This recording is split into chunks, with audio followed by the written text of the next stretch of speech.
On pense que c'est la meilleure manière de se développer dans cette société, c'est d'entreprendre des choses, c'est de créer des choses, c'est d'être un créateur ou une créatrice. Et non pas de suivre les rêves des autres.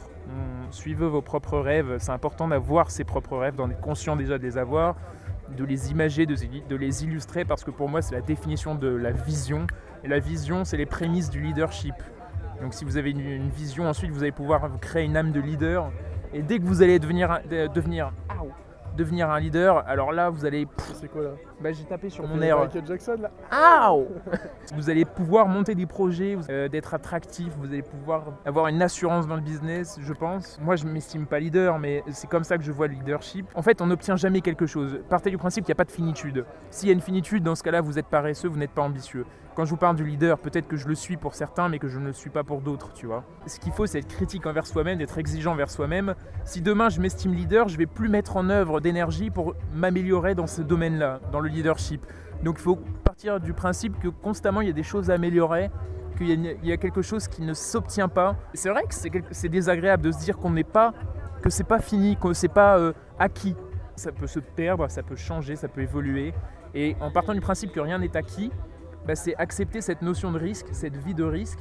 Et donc, si c'est pas acquis, il faut améliorer les choses, il faut constamment être vigilant. Et donc voilà, c'est comme ça que je vois les choses, il n'y a pas de finitude, ça ne s'acquiert pas, on aspire à être. C'est comme quand je parle de stoïcisme, oui, entre guillemets, je suis stoïcien, mais je suis stoïcien aspirant stoïcien. J'aspire au stoïcisme, mais je ne me définis pas comme stoïcien parce que ce serait quelque chose de acquis. Pour moi, c'est pas acquis. L'homme, si demain j'ai un problème dans ma famille, un accident grave, ou je sais pas, je perds quelqu'un, ou je perds une jambe, peut-être que je vais être complètement différent, je vais devenir un parfait connard, ou un mec totalement renfermé sur lui-même, j'en sais rien. Donc voilà, rien n'est acquis dans la vie.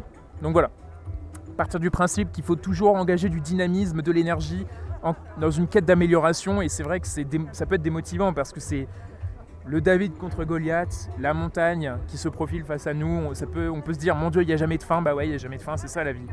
Et c'est ça qui peut démotiver dans l'entrepreneuriat, c'est que les repères, c'est vous qui les fixez. Si vous gourrez en fixant des repères au mauvais endroit, vous allez être bancal, au même titre que dans les fondations d'une maison. Si vous faites mal les fondations, votre maison va s'effriter et s'effondrer.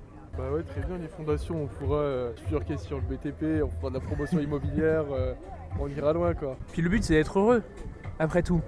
On est jeune, là on a 25-26 ans, c'est de vivre notre meilleure vie, tu vois, et qu'on profite de la vie tout en faisant du business. Et le business permet de se concentrer sur plusieurs choses en même temps, et pas seulement sur son boulot qui te prend 8h, 18h, tu vois, et qui à la fin de ta journée t'es épuisé et t'as juste envie de regarder des bêtises à la télé pour te vider l'esprit. Je le sais, je l'ai vécu ça aussi. Et quand je parle à des gens qui sont en CDI, c'est ça. On a la flemme de travailler. On se dit, j'ai fait ma journée, j'ai fait ce qu'il y avait à faire, basta. Ensuite, je veux être tranquille, je veux me faire plaisir. Et l'avantage avec l'entrepreneuriat, c'est qu'on a beaucoup plus le contrôle de nos journées, de nos agendas, de nos tâches, de nos activités. C'est-à-dire que quand on est entrepreneur, en fait, finalement, toutes les heures de notre journée, elles sont faites pour nous. On sert quand même des gens, parce que l'idée, c'est d'apporter de la valeur. C'est un service mutuel, c'est-à-dire qu'on sert les projets de quelqu'un, nous, on reçoit de l'argent et on sert aussi nos propres projets. Alors que quand on est salarié, on a un petit peu l'impression que toute la journée, on sert les projets de notre patron.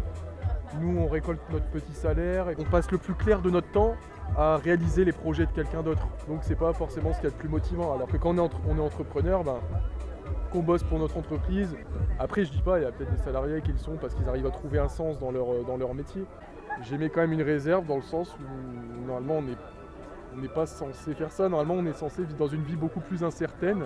Alors certains peuvent y trouver leur bonheur d'être dans une vie qui est coupée de cette incertitude qui normalement imprègne le monde.